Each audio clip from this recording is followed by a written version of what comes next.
Dr. Karkowsky, a high-risk pregnancy doctor in New York, wrote an opinion piece on NBC News posted March 21, 2020, in which she argues that pregnant women in hospitals get exceptional treatment but terrible care. Childbirth, something that used to be done at home, is now performed in safer environments that are highly equipped. Dr. Karkowsky emphasizes that the modern medical system is an extremely powerful and technologically advanced series of institutions, but notes the costs that come with this. She believes that we standardize much of what we do, and in doing so, we fail to respect the individuality of each patient's body. Pregnant women start to distrust the medical system when they begin to feel that they are not being cared for.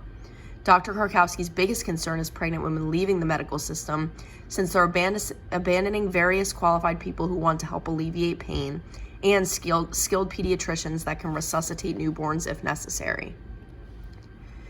I found this opinion piece extremely interesting because it's written by a medical doctor that recognizes the outcomes of standardizing medical practices. Dr. Karkowsky seems to agree with many of the views of Evelyn Fox Keller, who examines the interrelationships among gender and science.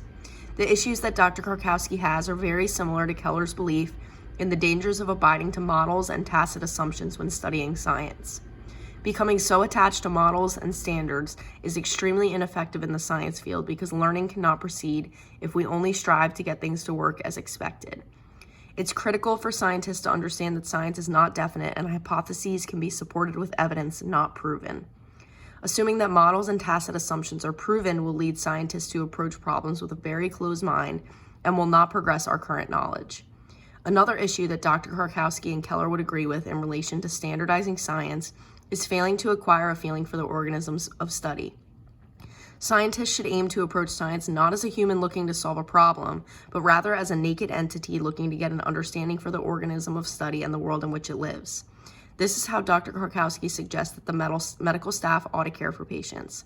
Although it's critical to abide by standards to an extent, it's arguably more important to understand the patient and how they are feeling in order to adjust protocols to better apply to them and ensure that they are being cared for, not just treated well.